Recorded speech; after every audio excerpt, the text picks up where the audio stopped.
guys have been following. He just mixed it up. Yeah. Last Thursday, we talked about an introduction to the classification system, or taxonomy, which is the science of classification and naming. And today we're going to look at the evolution of the system of taxonomy, or the system of naming, because it did evolve over a period of time. And if you'll remember, the individual that started the classification system was a person named Carolus Linnaeus. And when he started with a two-kingdom classification system.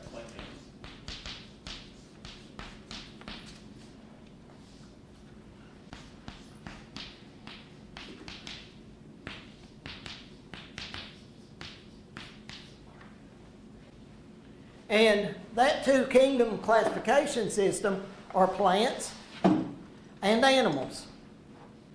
And if you look at these two systems, remember, Linnaeus put every living thing in either a plant kingdom or an animal kingdom.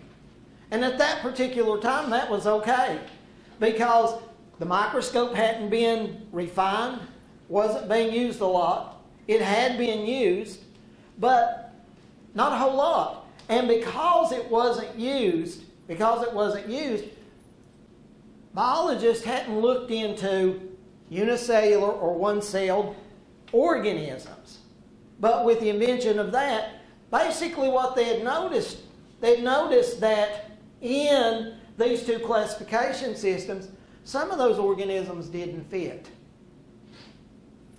And what they did was they developed new system or new kingdoms because of those differences. For example, there were some organisms that were under plants that didn't fit the definition of what plants really were. And what are plants? They're multicellular,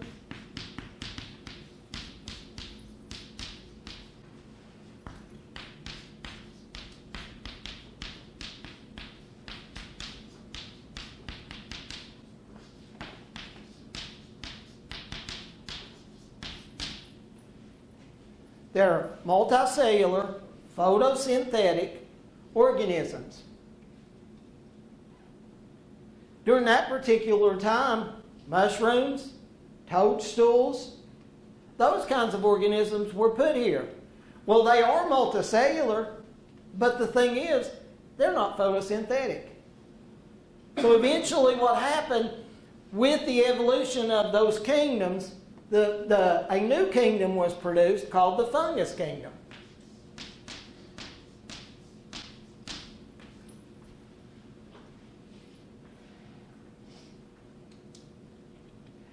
Then you get into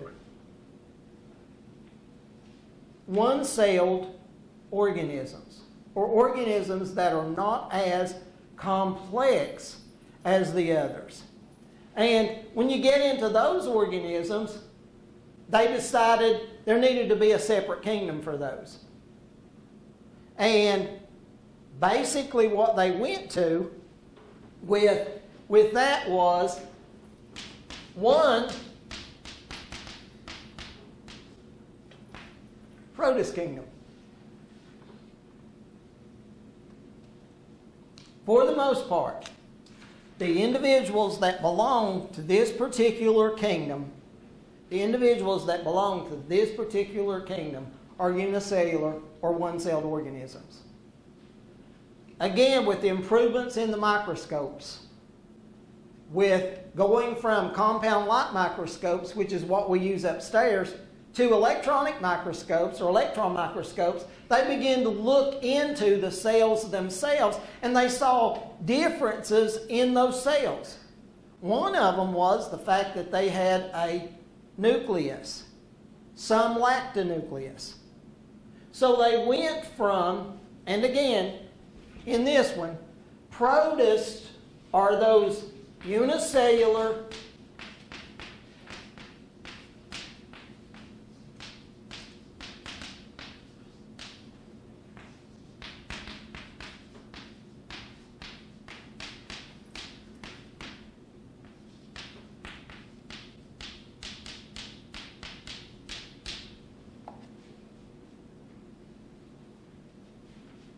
Protists are unicellular organisms with a nucleus.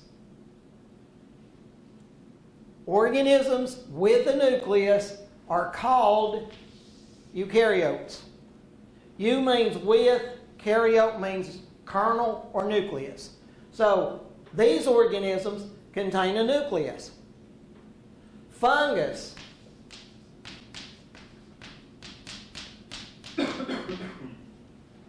Plants and animals.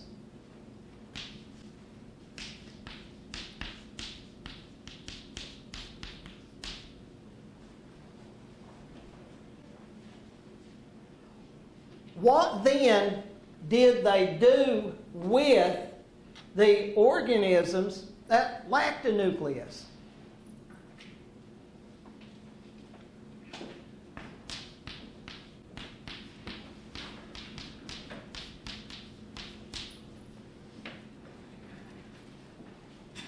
They placed them in the prokaryotic kingdoms.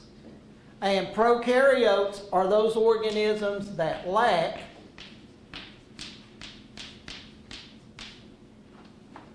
and we'll look at more characteristics of these in just a little bit.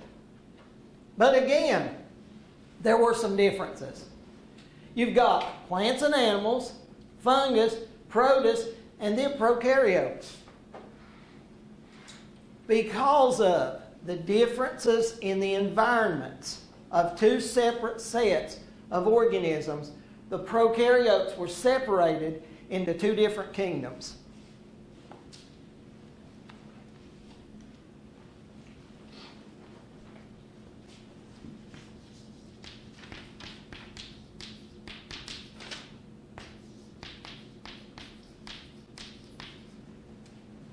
Can everybody see that? Yeah. Okay. I can't see the bottom under bacteria. Okay. Let me put it over here for you, okay?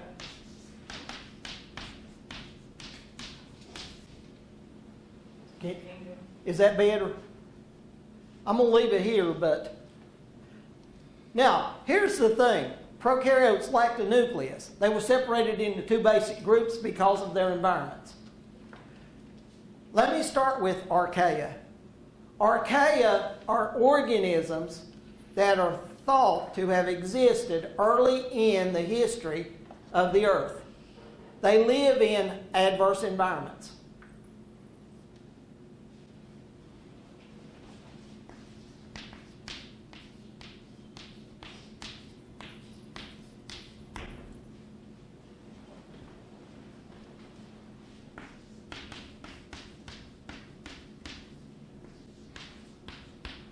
And by adverse environments, I'm talking about environments that are around volcanoes, in areas where there's high concentrations of salts or other types of materials, both inorganic and sometimes organic. Increased amounts of carbon dioxide, areas where there's a high or a low pH, which means they're areas where there's acidic, basic conditions. Archaea fits in these particular areas. Both of them have same basic characteristics in that they're one-celled. They have cell walls, and there are things that they have in common, and we'll look at that when we get to the next chapter. But it started with two-kingdom system and evolved into a six-kingdom system. Anybody have question? Okay, let's look at the characteristics.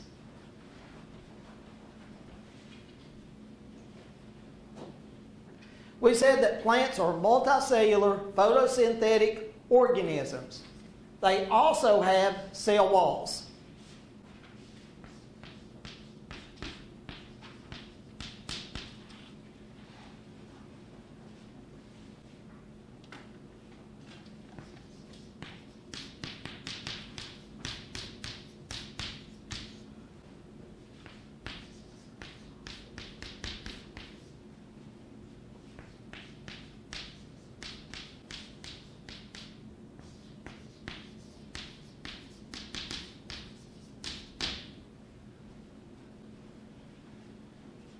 animals are multicellular, motile, complex organisms. Now, motile means that sometime during their life cycle, they have the ability to move from place to place.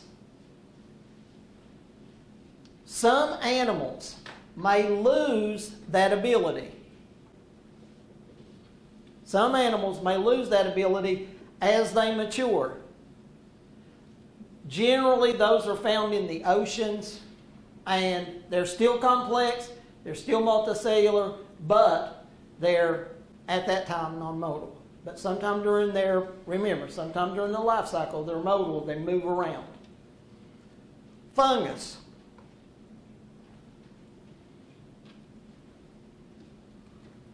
Eukaryotes, which mean they have a nucleus.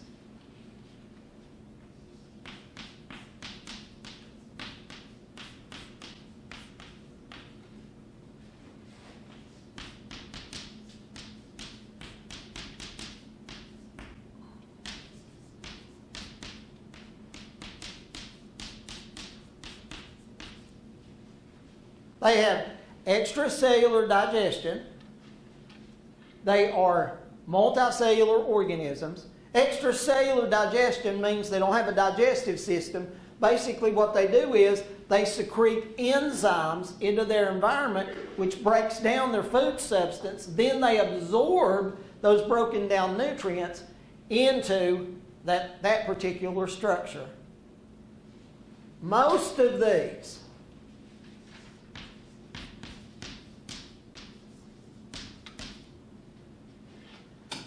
these are saprobes.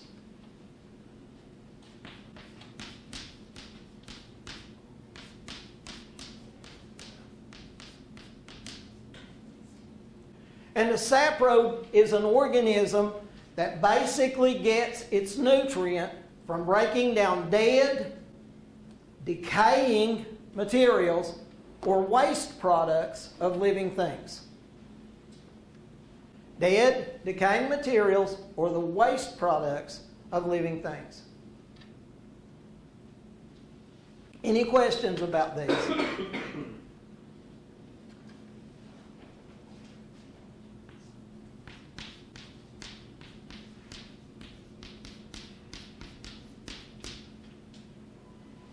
Bacteria, prokaryotes, no nucleus. Remember, pro means before.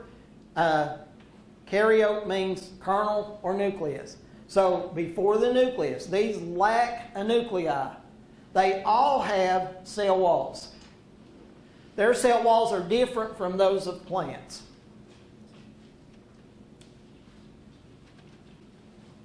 The archaea also have cell walls. And we'll talk about these types of organisms later. Any questions? Any questions about either one of these? 6 kingdoms. Has everybody got the information? I don't want to erase it on you. Which is the last kingdom that you have? Is it the prokaryotes? It's the bacteria. The bacteria. They're prokaryotes. Containing cell walls. Everybody got the information? All right.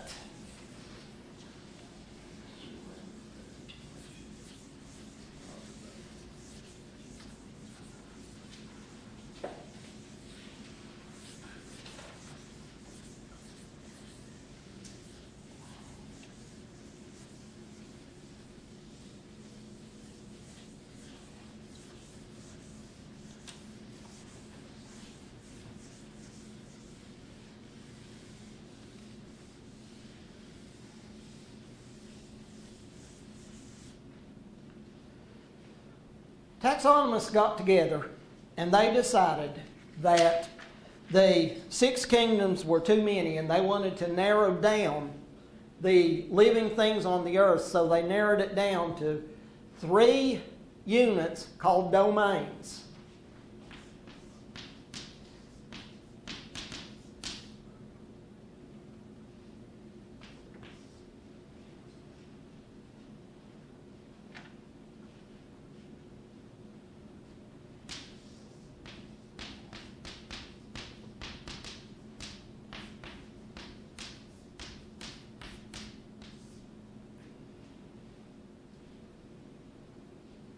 bacteria, which is the largest. And remember, they're prokaryotes, no nucleus.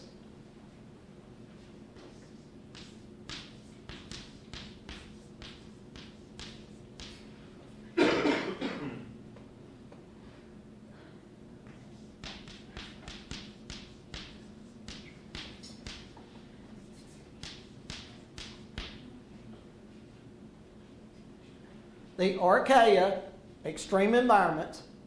Now, the kingdom I listed, archaea. It's also known as archaebacteria. And then the third one,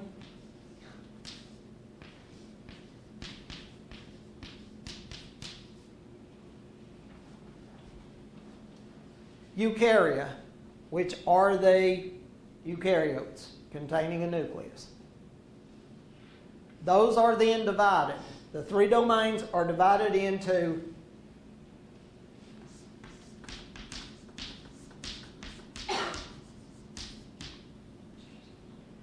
kingdoms,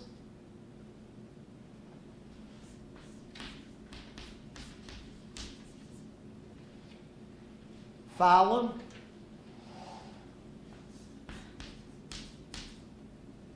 class,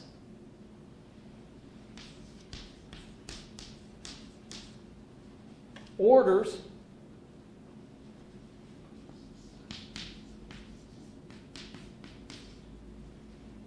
family,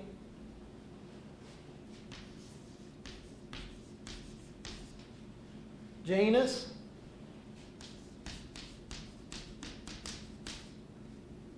and species. And remember, when you get down to species, that's an individual organism. And we talked about this the other day. Scientific name is a two-word naming. It's binomial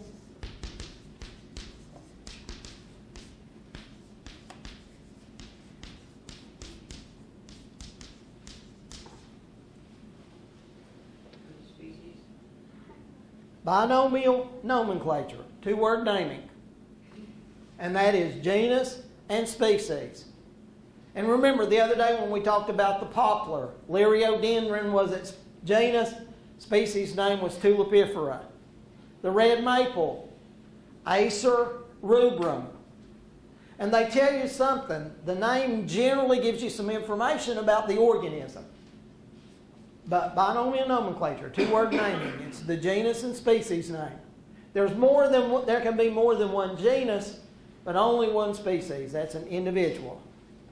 There are several different types of maples that belong to different species. Red, sugar, silver, and so on. Okay? Anybody have a question? Any questions? Classification of organisms from largest to smallest starts with domains, goes down the ladder. Kingdom, phyla, class, orders, family, genus, and species. If you get into plants or algae, phylum is called divisions. If you're studying for the test and you're going through this, as long as you remember this, you're all right. As long as you remember phylum. But when we get into plants and when we get into algae, they're listed as divisions, not as phylum. Any questions?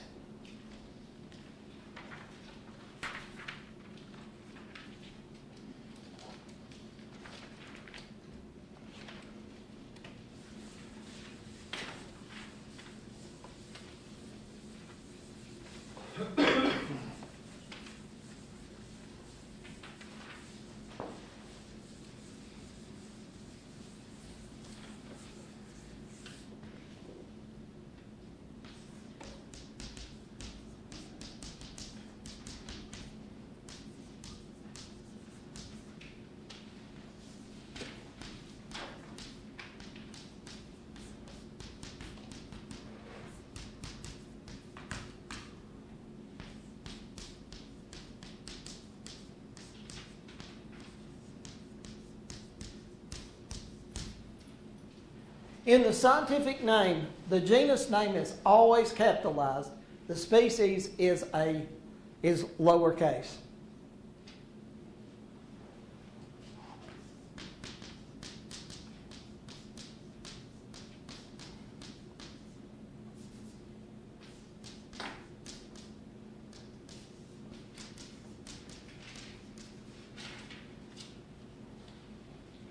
And remember, I told you, you can learn something by looking at the scientific name.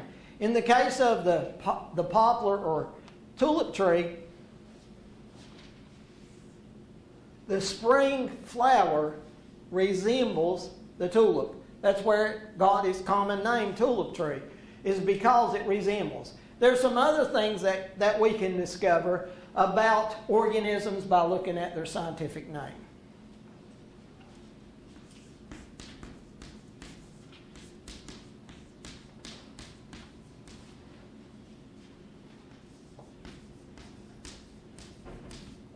For example, the bacteria, Streptococcus aureus. And if you've ever had strep throat, this is one of the organisms that causes strep throat. But this first term tells me a couple of things about the organism itself. First of all,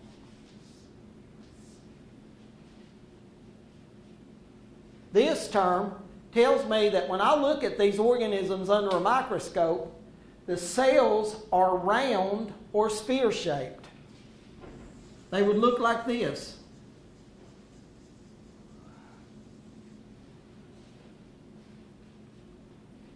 Strepto, in front of that, means that these round-shaped cells occur in chains.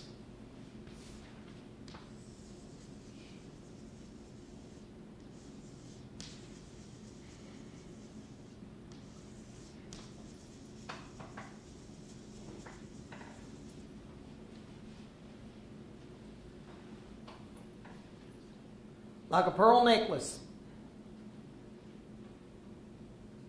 Any questions? Any questions about scientific name or any of that?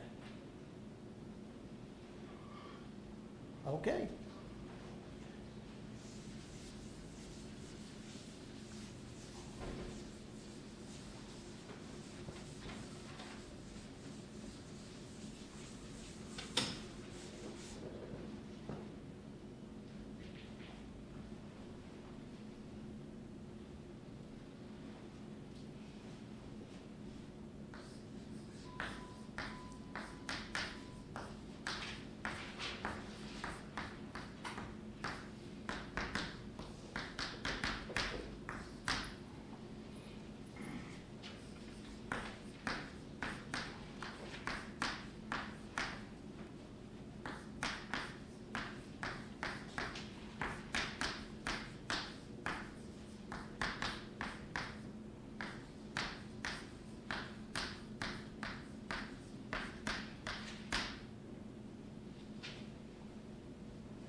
In biology, too, we basically look at classification, the naming of organisms, why that's important, and then we get into the different kingdoms. And the first kingdom that we're going to look at deals with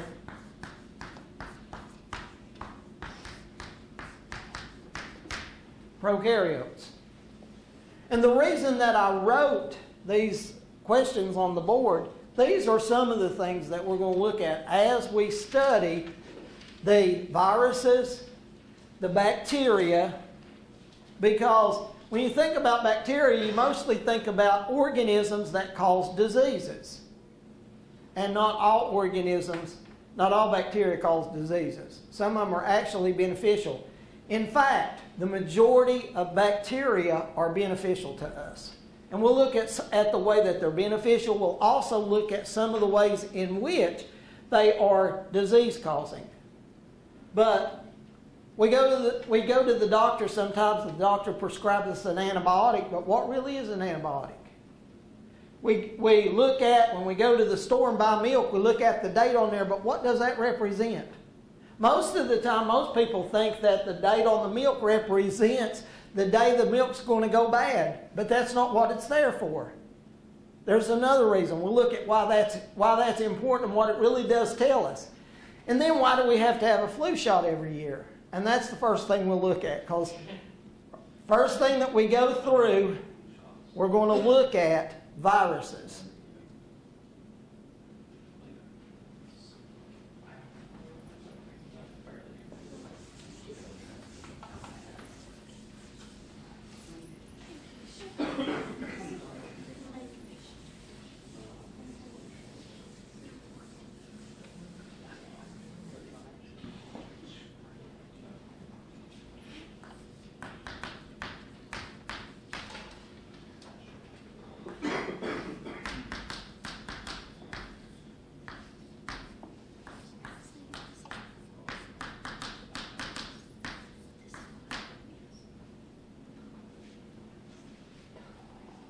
Viruses. Living, non-living.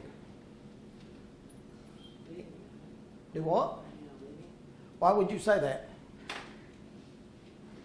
It's more or less just like a thing that affects your body.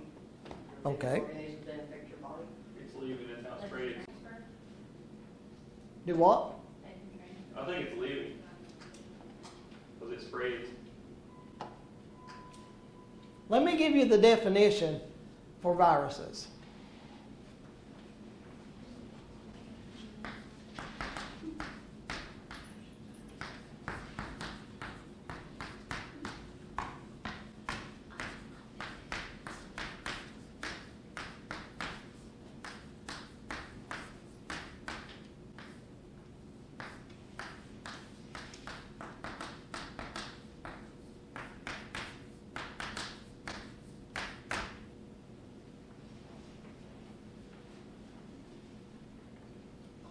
Virus, structures at the threshold of living things. So they're actually non-living. And when I was first asked the question, I also said living. Because they move from an individual, they cause diseases, and they reproduce. Biology 101, we looked at a definition of what living things was. And biology can't give you a definition of living things. They can't give you a definition of life. What they give you are the characteristics of living things or the characteristics of life. And if you look at those characteristics,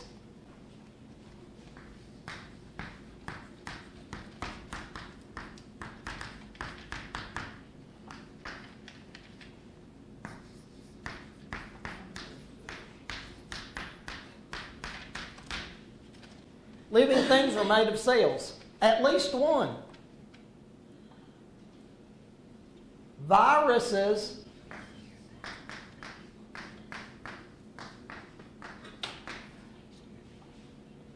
and put A in front of the term, it simply means not.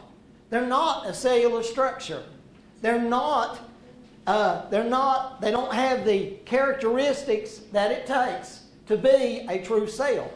They have some of the characteristics, but not all of those.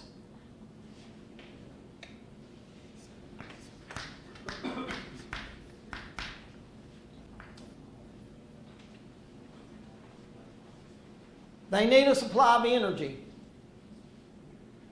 They've researched virus after virus after virus, and there is no way that they have found where viruses take in or release energy.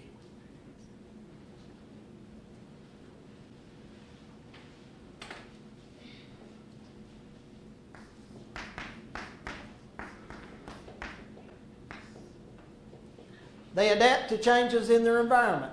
Again, that doesn't take place either.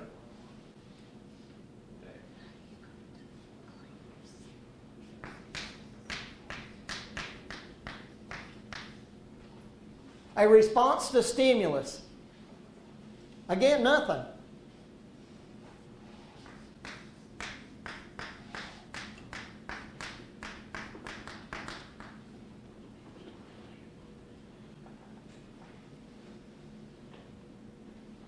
They reproduce.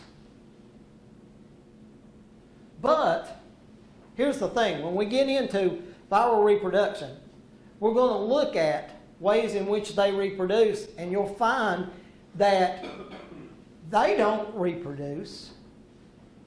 It's the host cell that does the reproduction for them. And this is the only characteristic they had, and they have to have a host. If you have a virus floating in here around, it can't reproduce unless it's inside of an organism, and it's the organism that does the reproduction for them. Anybody have a question? Remember, they have none of the characteristics of living things, and there's more. They have none of the characteristics of living things but this. And they have to have the host to do that. They're non-living. They're at the threshold of living things.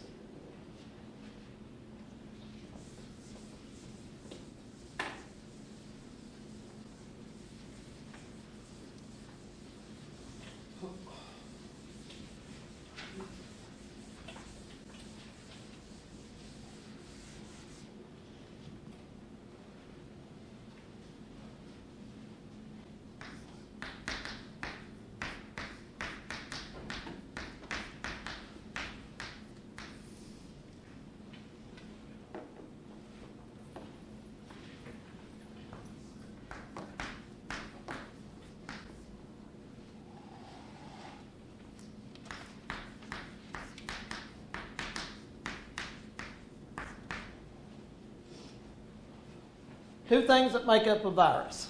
All viruses have these. Now, there are differences in viruses, and we'll look at some of those differences. There are some differences in virus. But they have a genome,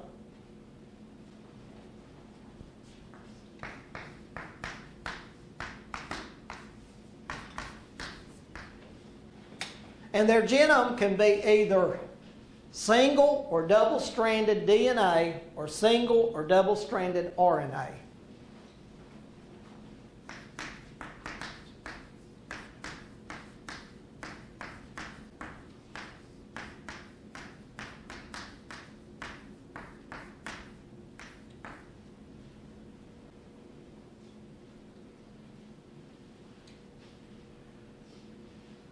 That genome is surrounded by a protein coat called a capsid.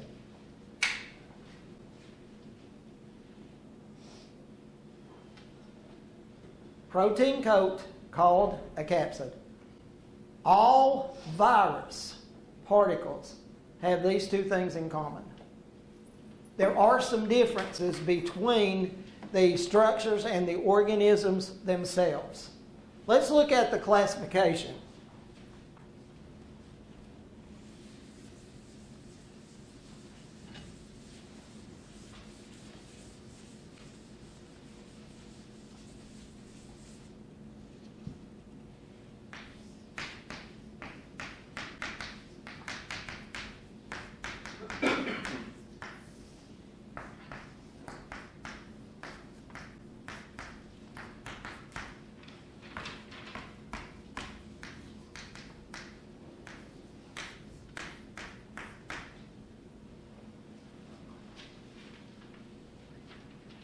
They're classified by what they use for a host.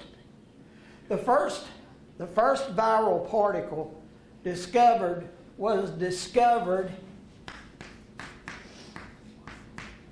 in plants. When biologists began to look at the causes of diseases, they had discovered that bacteria caused a lot of diseases. Of course, bacteria is not all. There are also some fungus and some small animals that are in the protist kingdom that can create or cause certain types of infections. Also, there's worms, which are multicellular animals that can cause infections. But originally they looked for bacterial causes. And as they began to look into the bacterial causes, the first experiment that was done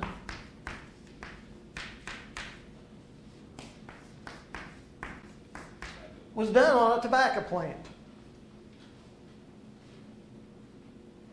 And the disease was called tobacco mosaic disease.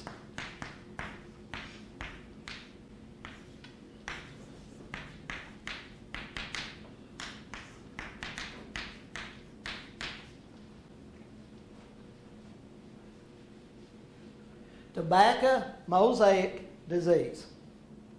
And basically what happened, the scientists that were looking at this particular disease, they wanted to try to find the cause of this plant disease. So what they did was they took some small filters that they knew would filter out bacteria, and they ground up the leaves that were infected with this particular disease. They put it in fluid form and put it on top of a filter that would separate the bacteria from it, because they thought bacteria caused it.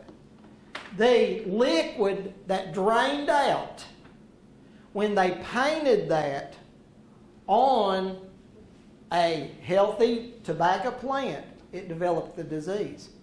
So they knew that the cause of that particular disease had to be smaller than bacteria.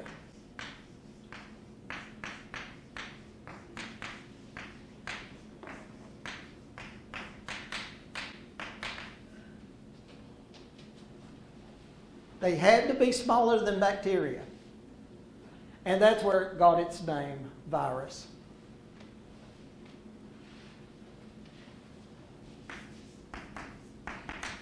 Remember now, we're looking at classification. First are viruses that cause disease in plants, viruses that cause disease in animals,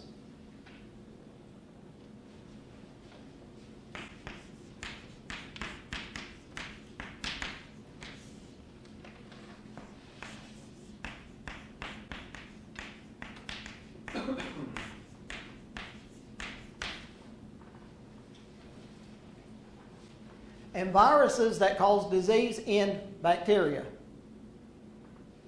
The ones for fungus are generally listed here rather than in the other two, but there are some viral particles that do infect fungus.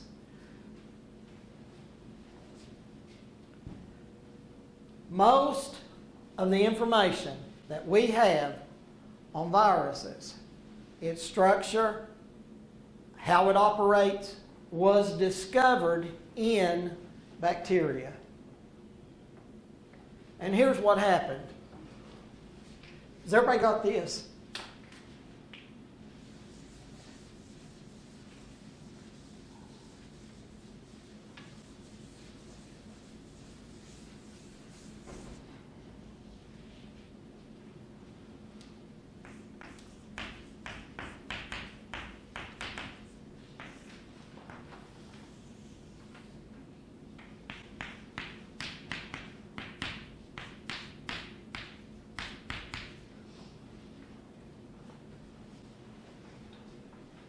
Some people call these Petri plates, but I was educated in the South and I call it a Petri plate.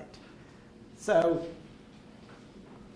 if I take some growth media and I want something that's solid, I generally pick a general type like beef broth that has algae, which is a thickener added to it, that will thicken it up and produce a gelatin-like substance. And the reason that I choose algae, because algae is plant-like, and most of these organisms can break down, especially if I'm looking at disease causers, can break down the gelatin, because gelatin's animal proteins. So I've got a Petri plate that's got agar on the Petri plate, and I've taken and smeared all the way across a certain type of bacteria, like E. coli. When I first smear that across, you might see little lines where my loop went, but that's all you would see. It would still maintain that clarity. But then overnight, at a certain temperature,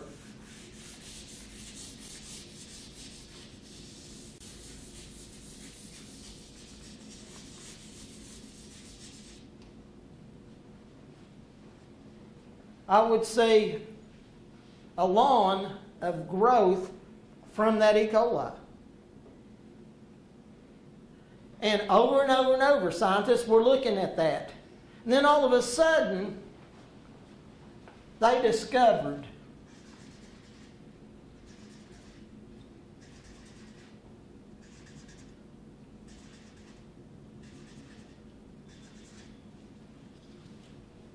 little holes in that growth.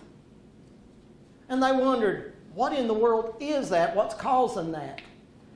When they looked at the structures, the area under an electron microscope, they discovered bacteriophages, or viruses that infect bacteria. Viruses that infect bacteria. Because of their size, because of the size of their host, it's easy to go through generation after generation after generation of bacteria. E. coli has a generation time of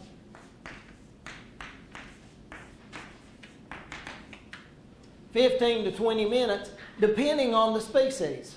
Majority of them are 20 minutes, but there are some that have a generation time of 15 minutes.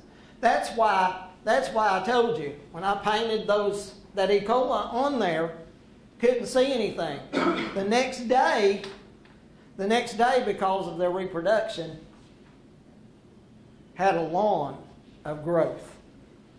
Because they reproduce every 15 to 20 minutes. Any questions? Any questions?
Why does the virus affect the environment like it does? Why is it ecologically important to man? How does it affect the ecology? What does it do?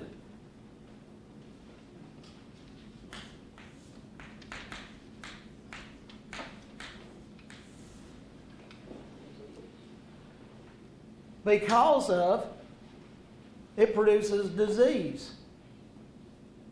And we might not think about bacteria dying as a disease, but if I'm a bacteria, then that's going to be important to me. And plants, they affect plant harvest. The one we looked at was the tobacco, but they affect other plants as well, because members of the tobacco family are things like tomatoes. So they can get viral infections. The other reason is because of their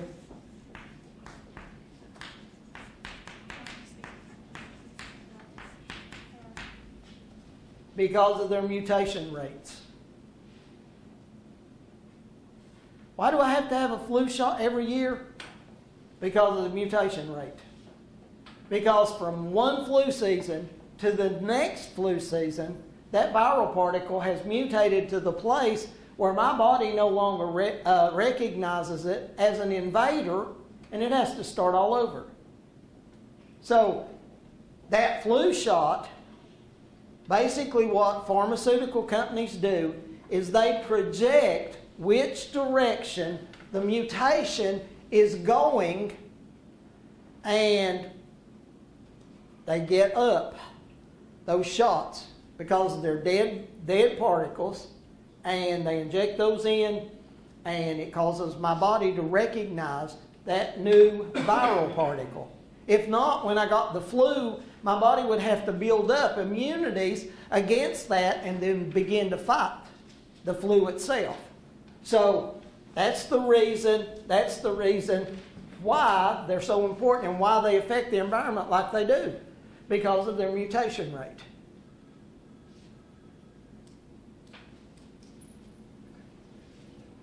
Anybody have a question?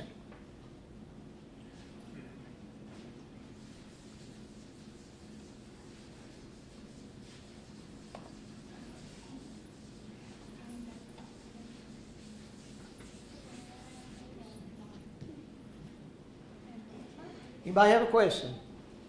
Let me check our time. Make sure I'm not running over.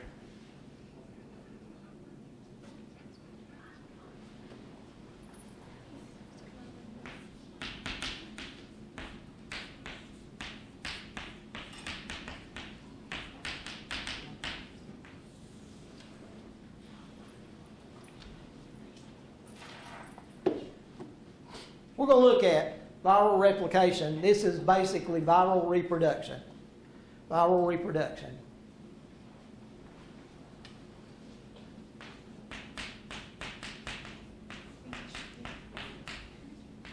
Two types of viral replication. The first one is the lytic cycle. When you see the term lytic, it comes from this term.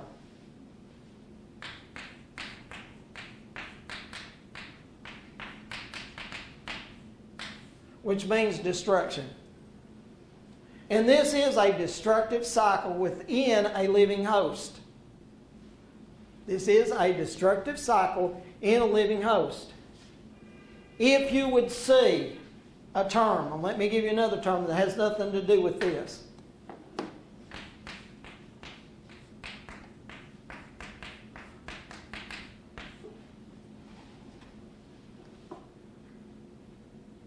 Proteolytic. These are enzymes that break down or destroy proteins. So it means destruction. Now let's get back to the cycle.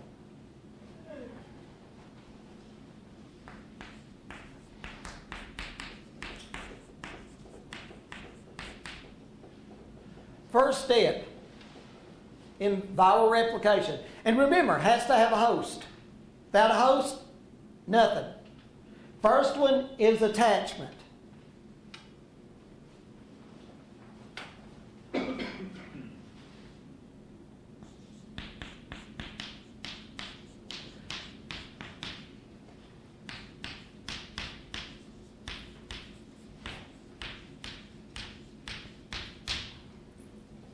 In order for a virus to reproduce, it has to have the ability to attach to a host. If it cannot attach to that host, it cannot get in the inside and infect that particular host. So the first thing that has to happen is attachment. This also explains why plant viruses cannot infect animals or bacteria. Neither can animal viruses affect the others because of the attachment. There are areas on the cell membrane that allow viral particles to attach to those cell membranes. And they're generally proteins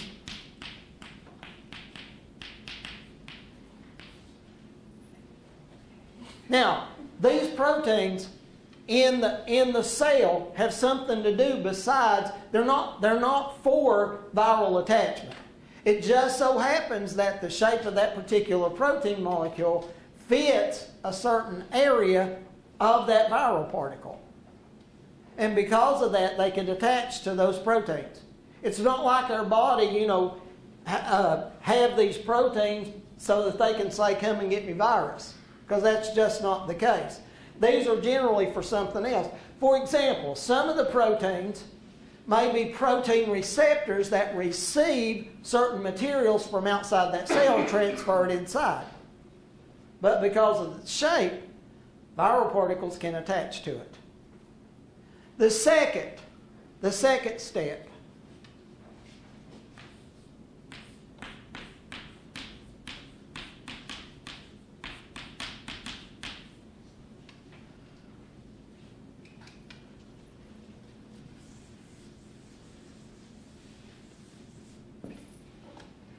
Second step is penetration. Penetration occurs when the genome moves through the cell membrane.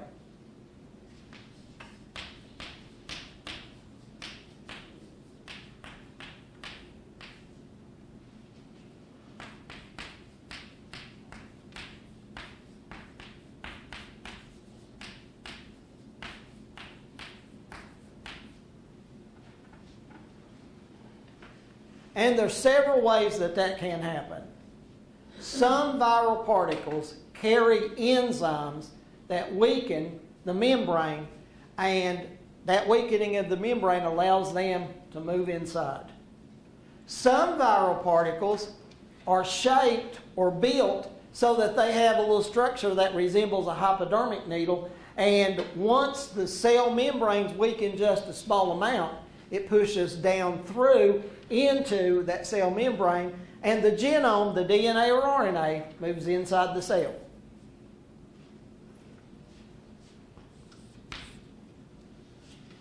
The third thing that happens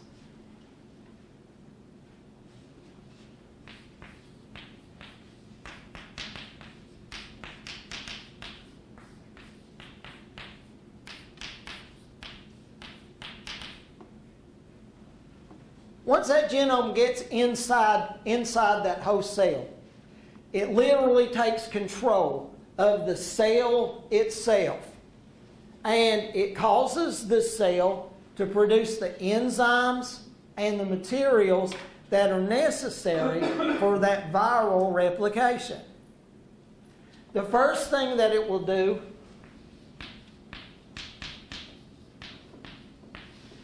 is it will cause the host cell, because remember, they don't do anything.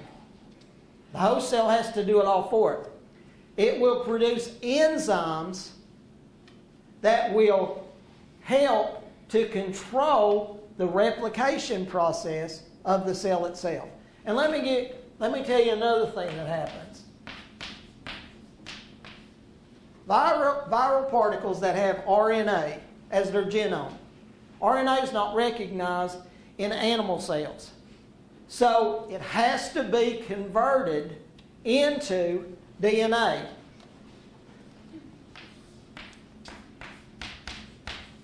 For that to take place, it has to have enzymes. So that's one of the things it does. Once the enzymes are produced, in most cases,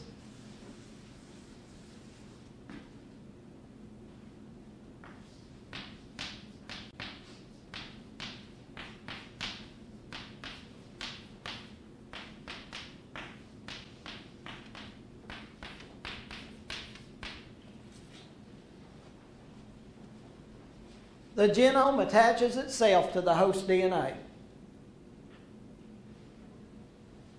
Takes control of that host DNA.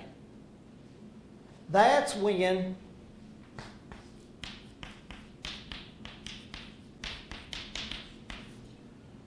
replication happens.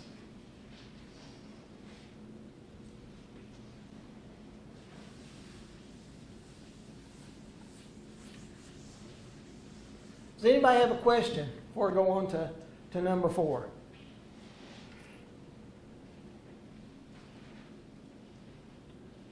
Okay, let's do number 4.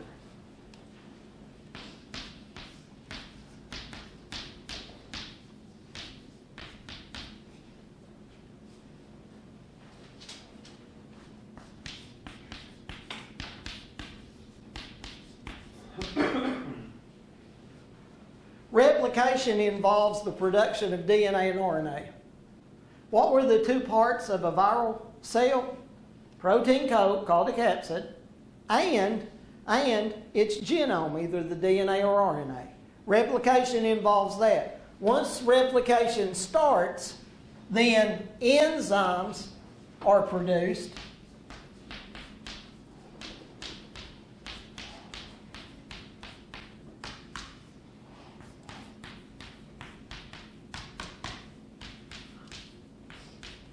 Now, all that happens in stage 3. Once the DNA and RNA is replicated and the enzymes produce the protein coat, they're put together. That's assembly.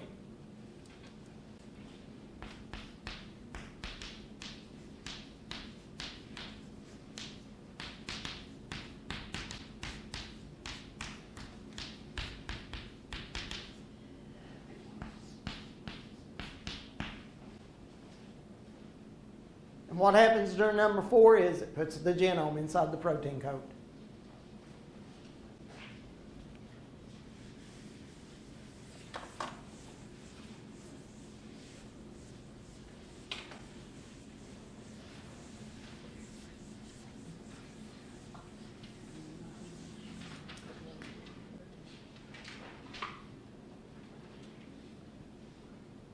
Any questions? Last one.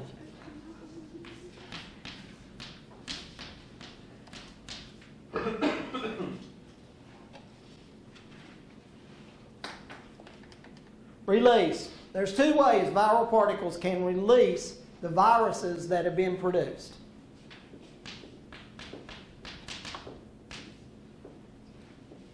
By lysis, and remember, means destruction.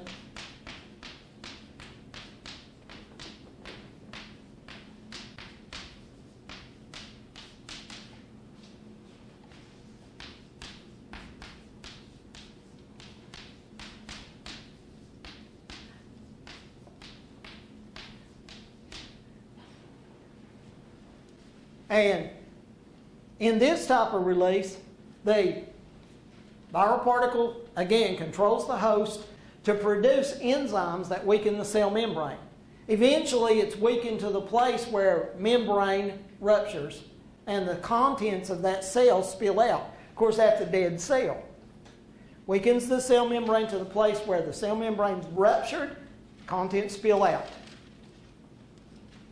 Viral particles are released into the environment.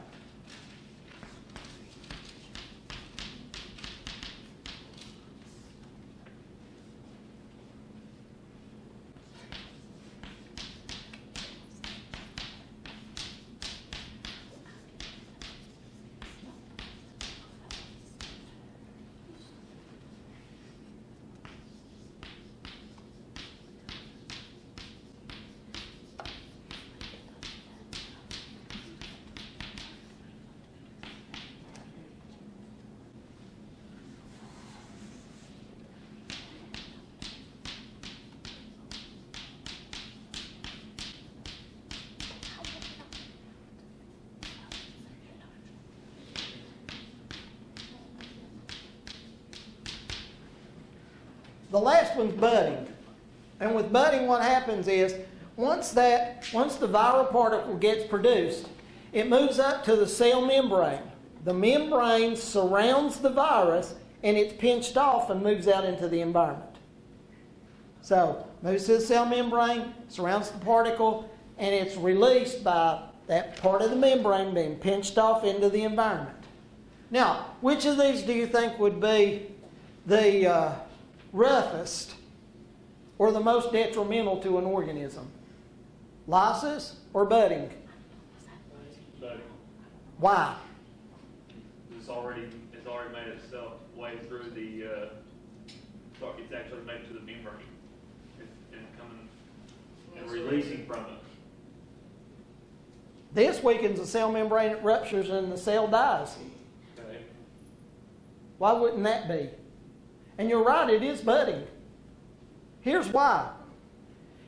If this cell produces 200 viral particles, at the time that the membrane ruptures, 200 particles are released into the environment. But with budding, they can move up there, be pinched off of the cell membrane. I can get past 200, and unless that cell gets so weak that it dies because of what's being used inside, it weakens up so bad, this may produce 1,000 viral particles. And because of that, and the other thing is this, when it moves to the cell membrane and it surrounds that cell for a short bit of time, the immune system doesn't always recognize it because the membrane surrounding it would have the same proteins that a regular cell would. Now, after a short period of time, chemical changes in that virus causes chemical changes in that, and the cell recognizes it. So this would be the most detrimental. Anybody have a question?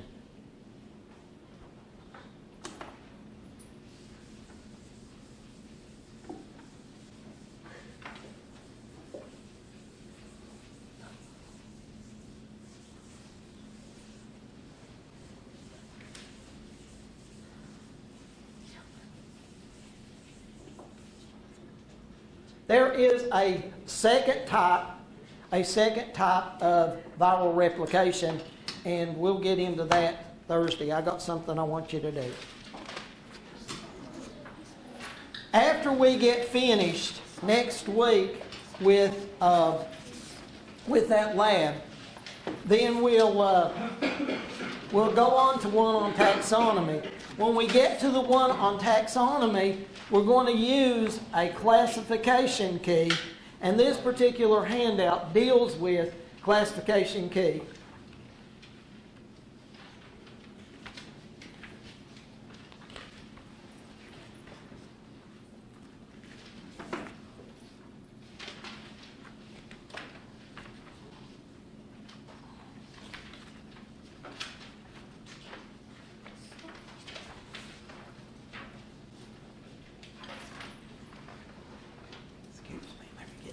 Turn this thing off.